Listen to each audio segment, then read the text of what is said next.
তারপর 139 ধারায় বলা হয়েছে দলিল পেশ করার আহত ব্যক্তির জেরা। দলিল পেশের জন্য কোনো ব্যক্তিকে বলা হলে তাকে জেরা করা যাবে না, কেবলমাত্র সাক্ষী হিসেবে উপস্থাপন করা হলেই কেবল জেরা করা যাবে। অর্থাৎ খুব সহজ বিষয়টি যে আদালত কোনো ব্যক্তিকে একটি দলিল পেশ করার জন্য বলেছে, আদেশ প্রদান করেছে, তো সেই ব্যক্তি উক্ত দলিলটি এসে আদালতে পেশ করেছে।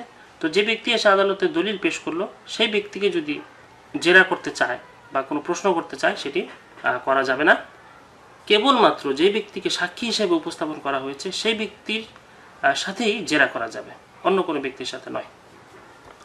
তারপরে 141 ধারায় বলা হয়েছে ইঙ্গিতপূর্ণ প্রশ্ন, লিডিং কোশ্চেন। প্রশ্নকারী প্রশ্নের মধ্যে উত্তরের ইঙ্গিত দিলে তাকে ইঙ্গিতপূর্ণ প্রশ্ন বা লিডিং কোশ্চেন বলে। অর্থাৎ লিডিং কোশ্চেন হলো এমন একটি প্রশ্ন যে প্রশ্নের মধ্যেই উত্তর লুকিয়ে থাকে।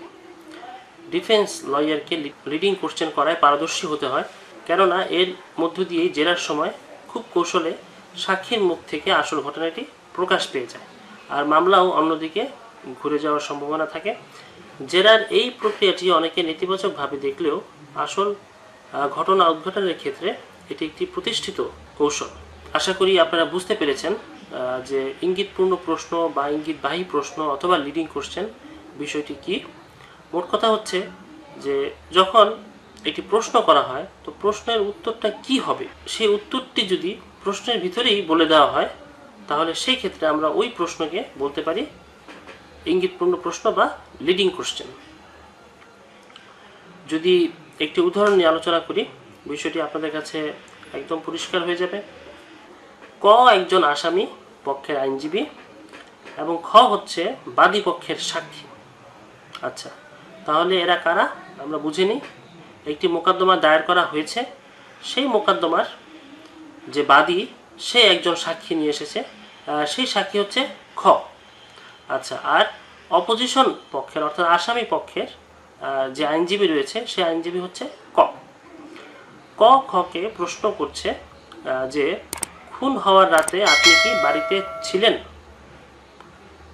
এই প্রশ্নটি একটি ইঙ্গিতপূর্ণ প্রশ্ন। এখানে উত্তরটি হচ্ছে বাড়িতে থাকা বিষয়টি। সাক্ষী যদি উত্তর দেয় হ্যাঁ, তাহলে সত্য উদ্ঘাটনের জন্য আইনজীবী আরও প্রশ্ন করবে, আর যদি উত্তর দেয় না তাহলেও সত্য উদ্ঘাটনের জন্য আইনজীবী আরও প্রশ্ন করবে। মূল বিষয়টি হচ্ছে একটি কাঙ্ক্ষিত উত্তরে সাক্ষীকে ফাঁসিয়ে সত্য বের করে আনা। আচ্ছা, আশা করি উদাহরণটিও আপনারা বুঝতে পেরেছেন। ধারা 142-এ বলা হয়েছে ইঙ্গিতপূর্ণ প্রশ্ন বা লিডিং কোশ্চেন করা যাবে না, অর্থাৎ কখন লিডিং কোশ্চেন করা নিষেধ সেই ব্যাপারে এখানে বলা হয়েছে। বিরুদ্ধ পক্ষ আপত্তি করলে জবানবন্দি এবং পুনঃজবানবন্দি গ্রহণকালে ইঙ্গিতপূর্ণ প্রশ্ন বা লিডিং কোশ্চেন করা যাবে না। অর্থাৎ আমরা জানি যে জবানবন্দি বিষয়টি কি, কে জবানবন্দি গ্রহণ করে। যে পক্ষ সাক্ষী হাজির করেছে সেই পক্ষ সাক্ষীর কাছ থেকে সাক্ষ্য গ্রহণ করাকে বলা হয় জবানবন্দি।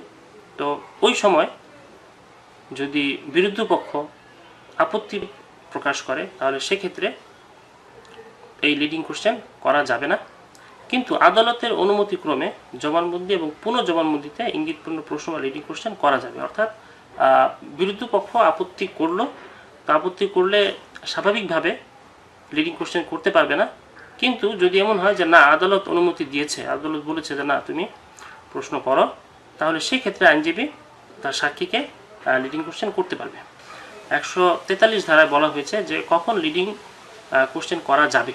জেরায় ইঙ্গিতপূর্ণ প্রশ্ন বা লিডিং কোশ্চেন করা যাবে। অর্থাৎ জবানবন্দি গ্রহণের পর যখন আসামি পক্ষ বা বিরুদ্ধ পক্ষ সাক্ষীকে জিজ্ঞাসাবাদ করবে সেটিকে বলা হয় জেরা, এবং সেই জেরায় আসামি পক্ষ সাক্ষীকে লিডিং কোশ্চেন করতে পারবে।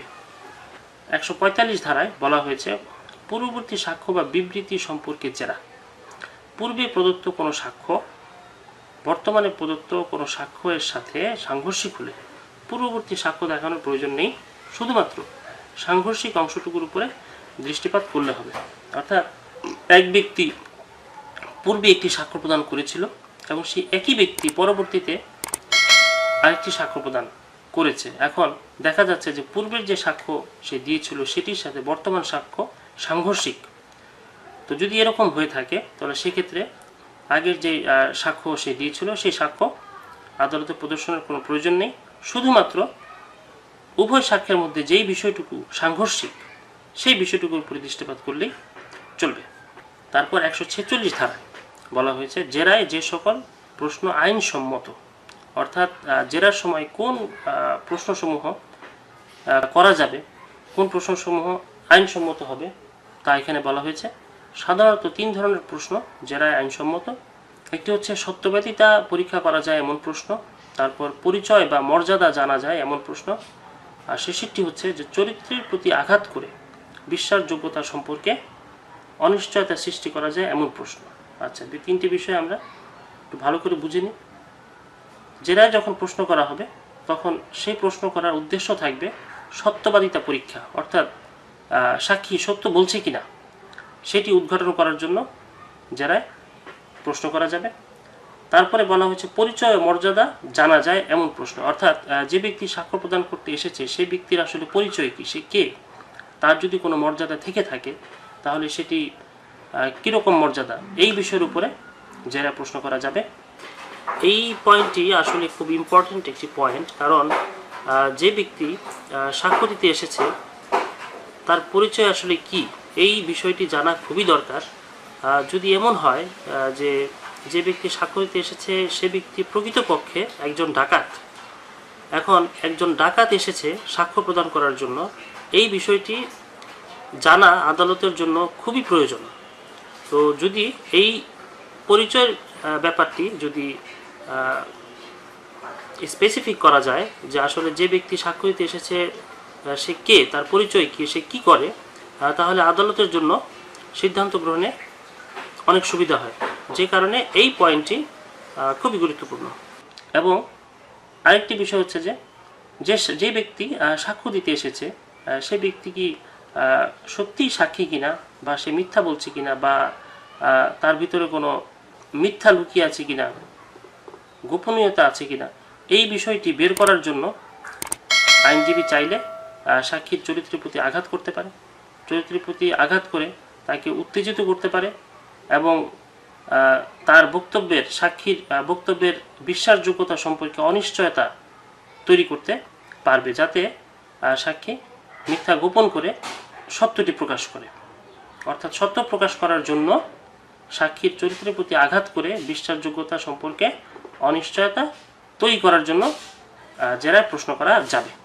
তারপর 151 ধারায় বলা হয়েছে যে অশালীন এবং কুৎসাজনক প্রশ্ন বিচার্য বিষয়ের অস্তিত্ব নির্ধারণের জন্য জানা আবশ্যক না হলে আদালত অশালীন এবং কুৎসাজনক প্রশ্ন জিজ্ঞাসা নিষিদ্ধ করতে পারেন। আচ্ছা, বিষয়টি কি আমি একটি উদাহরণ দিলে সহজে বুঝতে পারবেন। ক ধর্ষিত হয়েছে, অর্থাৎ ক হচ্ছে ভিকটিম, খ আসামি পক্ষের আইনজীবী। এখন ককে মানসিকভাবে আঘাত করার উদ্দেশ্যে বা মামলায় অপ্রাসঙ্গিক অন্য কোনো উদ্দেশ্যে অশালীন ও কুৎসাজনক প্রশ্ন বারবার জিজ্ঞাসা করছে। এতে ক লজ্জিত বোধ করছে এবং মনে করছে যে সে ন্যায় বিচার থেকে বঞ্চিত হবে। এখানে আদালত অবশ্যই অশালীন ও কুৎসাজনক প্রশ্ন জিজ্ঞাসা নিষিদ্ধ করতে পারেন। বিষয়টি খুব সহজ, সেটি হচ্ছে যে রেপ কেস বা ধর্ষণের যে মামলাসমূহ এগুলো একটু সেন্সিটিভ, আমরা সবাই জানি। তো যে মেয়েটি ধর্ষিত হয়েছে সেই ব্যক্তি স্বাভাবিকভাবে সে লজ্জাবোধ করবে এবং আদালতে দাঁড়িয়ে সে কথা বলতে সে লজ্জিত হবে। এখন আসামি পক্ষের আইনজীবী যদি তাকে মানসিকভাবে আঘাত করতে চায় বা অন্য কোনো উদ্দেশ্যে যদি মামলাটি বানচাল করতে চায়, তাহলে সেক্ষেত্রে সে এই ভিকটিমকে অশালীন বা কুৎসাজনক প্রশ্ন করতে পারে এবং বারবার এই ধরনের প্রশ্ন করার মাধ্যমে সে ভিকটিমকে হার্ট করতে পারে এবং এতে ভিকটিমের মনে হতে পারে যে সে ন্যায় বিচার থেকে বঞ্চিত হবে এবং লজ্জিত বোধ করতে পারে এবং আরও অনেক সমস্যা হতে পারে। তো যদি এরকম করতে চায় কোনো আইনজীবী, তাহলে সেক্ষেত্রে আদালত অবশ্যই এই অশালীন ও কুৎসাজনক প্রশ্ন করতে দিবে না। তারপর 152 ধারায় বলা হয়েছে অপমান কিংবা উত্ত্যক্ত করার উদ্দেশ্যমূলক প্রশ্ন।